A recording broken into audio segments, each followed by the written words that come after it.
এই যে একটা ফ্লাড লাইট দেখছেন না, এখানে আলো দিচ্ছে, এই এই এই এই ওয়ার্ডে কাউন্সিলর হচ্ছে টিএমসির, এইখানে এমএলএ হচ্ছে টিএমসির, এখানে এমপি হচ্ছে টিএমসির, ত্রিস্তরীয় ব্যবস্থা এখানে রয়েছে।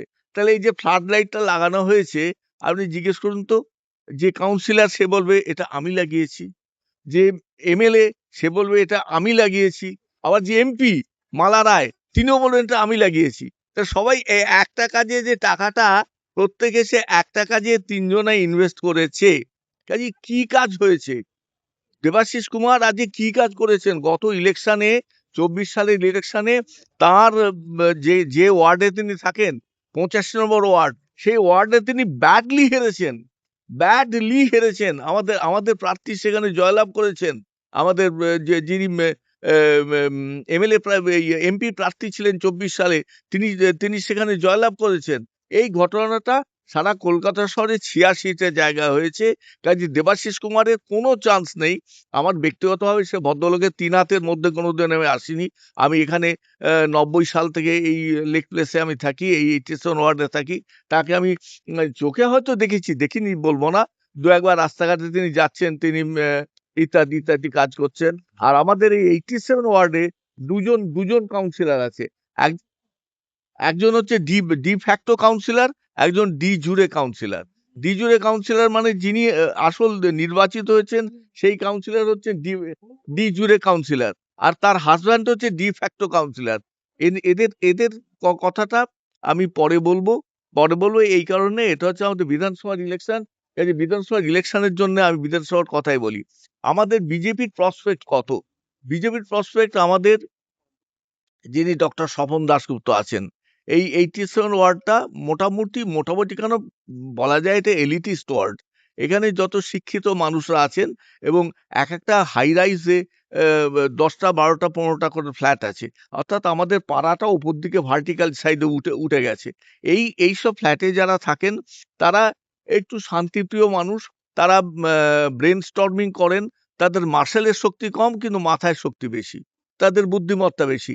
এইসব মানুষের জন্যে ডক্টর স্বপন দাশগুপ্ত একজন আইডিয়াল পার্সন। তিনি পোস্ট পিএইচডি করেছেন অক্সফোর্ড থেকে, অক্সফোর্ডিয়ান তিনি একজন। আর আমাদের টিএমসি সুপ্রিমো, তিনি একটা জর্জিয়ান ইউনিভার্সিটির লোক, তাও সে আজকাল ডক্টরেট কথাটা তিনি আর লেখেন না, এককালে লিখতেন। আজকাল সেই সর্বনাশটি তার বিশ্বভারতী, তার অধ্যাপক সভা, তার পেছনে লাগায় সমস্ত ভান্ডা ফুট হয়ে গেছে, সেই কথাটা তিনি এখন বলেন না। কাজেই আমাদের স্বপন দাশগুপ্ত দরকার এই কারণ জন্যে যে স্বপন দাশগুপ্ত পলিসি ফ্রেমিং করতে পারবেন। মিনিস্ট্রি তো আমাদের চালাতে হবে। তাহলে মানে মিনিস্ট্রি তো সেন্টার অফ এক্সেলেন্স হবে। সেখানে তো কিছু মানুষ দরকার, যে যারা ব্রেনি মানুষ, সুপ্রা সেরিব্রাল মানুষ।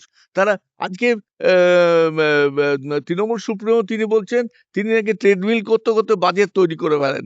আমি তো ইয়েতে মিনিস্টার অফ ফিনান্সে কাজ করেছি, আমি জানি বাজেট করা কতটা কঠিন জিনিস। তিনি ট্রেডমিল করতে করতে বাজেট করে ফেলেন।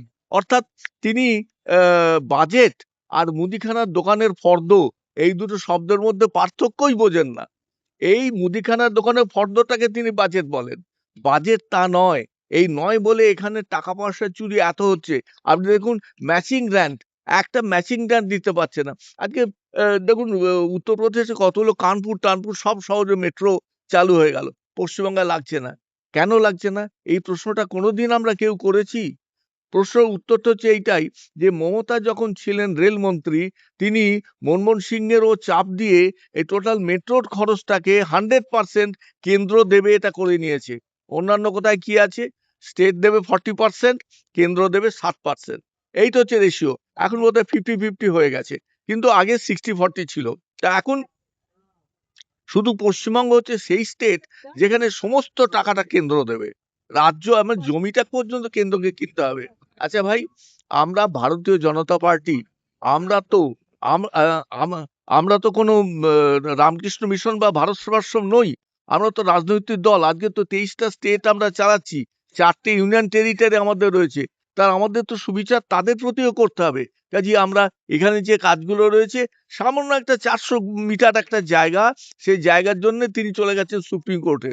সুপ্রিম কোর্টে তিনি চলে গেছেন, ওই জায়গাটা আমি দেব না, ওই কাজটুকুও করতে দেবো না, দিয়ে আমি দেব না। কর্মচারীদের ডিএনএস অ্যালাউন্স যেটা একটা WBCS গ্রুপে অফিসার, তিনি একজন সেন্ট্রাল সার্ভিসের অফিসারের থেকে 45% কম তিনি পেনশন পান। আমি তো পেনশনটা পাই, আমার থেকে তিনি 45% কম পেনশন পায়, কিন্তু একই মার্কেটে, লেক মার্কেটে তিনিও বাজার করেন, আমিও বাজার করি। তাহলে এটা অসাম্য নেই? এই অসাম্যটা দূর করতে হবে না?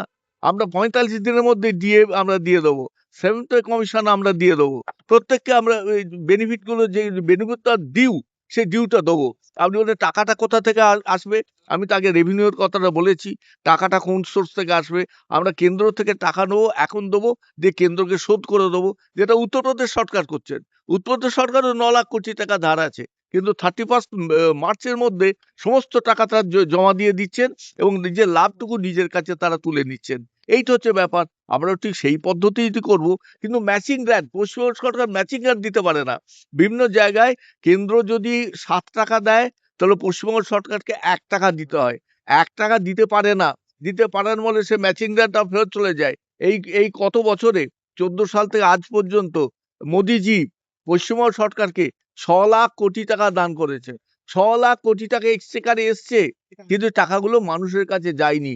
আয়ুষ্মান ভারতের টাকা ফেরত চলে গেছে।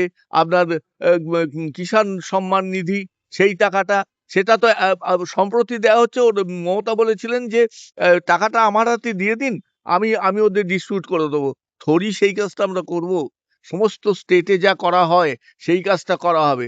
তুমি 1,20,000 টাকা বাড়ি দেওয়ার জন্যে, তার থেকে তুমি 30-40 হাজার টাকা তোমার তৃণমূলের নেতারা ওজার ভার, অবজারভার উত্তর করতে পারে, ওজার ভার, সে ওজার ভাররা গিয়ে তার কাছে টাকা নিয়ে গরিব মানুষকে এক্সটর্ট করছে। আমরা সেটা তো হতে দেব না। আমরা সেটা হতে দেবো না বলেই আমরা চাই বিজেপি সরকার। আজকে ছেলেগুলো ঘরে বসে বসে বুড়ো হয়ে গেল, তাদের জন্য 5 বছরের এক্সটেনশন আমরা দেবো। আমরা মায়েদের জন্য লক্ষ্মীর ভান্ডার যেটা আছে, আমরা সেটা অন্নপূর্ণার ভান্ডার আমরা করব। আমরা সেখানে 3,000 টাকা করে দেবো প্রত্যেকটা। আপনি বলেন এই টাকাগুলো দিচ্ছেন, এগুলো ফ্রিবিজ না, এগুলো ফ্রিবিজ নয়, এটা ওম্যান এম্পাওয়ারমেন্ট। এই ওম্যান এম্পাওয়ারমেন্ট, মেয়েরা যদি, ধরুন আমি যে 3,000 টাকা দিলাম, গ্রামের মেয়েরা সেই টাকাটাকে কাজে লাগায়, নষ্ট করে না। যে বাঁদিপোতার গামছা কিনতো, সে আজকে একটা পাছা পেতে শাড়ি কিনবে, তাহলে শাড়িটা যখন কিনবে, আরো দামি জিনিস কিনলো, তাহলে রেভিনিউ তো, জিএসটি তো আমার কেন্দ্রীয় সরকার পেলাম। তার মধ্যে কি হলো? সেই মেয়েটি একটু সন্তুষ্ট হলো, যে তার লাইফটাকে একটু স্টেবল হলো। এই লাইফটাকে স্টেবল করার জন্য এইটা হচ্ছে ওম্যান এম্পাওয়ারমেন্ট। এটা ফ্রিবিজ নয়। আমি টাকাটা যদি একতরফা দিতাম, তার কোনো রিটার্ন আসছে না, এটা যদি হতো, তাহলে সেটাকে আপনি ফ্রিবিজ বলতে পারতেন। কিন্তু তা নয়, এটা মেয়েদের এম্পাওয়ারমেন্ট করবো, তারা কাজ করবে। আপনি দেখুন, একটা গুজরাটে মোদিজি একটা সুন্দর কথা বলেছিলেন, যেখানে দুধ, মানে মিল্ক প্রডিউসিং এরিয়া, সেখানে দেখা গেল যে হঠাৎ প্রচুর পরিমাণে বিক্রি হচ্ছে, মানে কি বলে, ওয়াশিং মেশিন বিক্রি হচ্ছে। মোদিজির সঙ্গে কি ব্যাপার, ওয়াশিং মেশিন কি করে এত বিক্রি হচ্ছে কেন? তিনি দেখলেন যে মেয়েরাই ওয়াশিং মেশিনে দুধ ঢেলে সেটাকে এই যে ঘোরানোর কাজটা, ওটা ওয়াশিং মেশিনে করছে। তাহলে দেখুন, এই যে ইনোভেটিভ ব্যাপার। আমাদের অমিত শাহ জি মন্ত্রী, উনি সহকার ডিপার্টমেন্টের উনি মন্ত্রী। এই যে মেয়েদের যে কোঅপারেটিভ গুলো গড়ে উঠছে, বিভিন্ন জায়গায় মেয়েদের যে কোঅপারেটিভ গুলো গড়ে উঠছে, এই কোঅপারেটিভ গুলো থেকে কি হবে? মেয়েদের মধ্যে তাদের আর্থিক প্রগতি হবে। এই আর্থিক প্রগতি হলে তারা সমাজ হবে, আমরা তো সমাজ সুস্থ হবে, মেয়েরা এম্পাওয়ার্ড হবেন। আমরা তো চাই মা যদি শিক্ষিত হন, মা যদি তিনি আর্থিকভাবে তিনি শক্তিশালী হন, তাহলে অবশ্যই তিনি তার সন্তান সমাজটাকে দেখবেন। আমাদের সমাজ, আমাদের যে রবীন্দ্রনাথ বিবেকানন্দ সকলে সমাজ বলতেন, তারা নেশন এই শব্দটাকে বলতেন না, তারা বলতেন সমাজ। এই সমাজের দিকে আমাদের নজর রয়েছে। আমরা সামাজিক উন্নতি করতে চাই বলে এই সামাজিক প্রকল্পগুলো আমরা বরাবর চালিয়ে যাব। এই জন্যই আমাদের বিজেপি সরকারকে দরকার।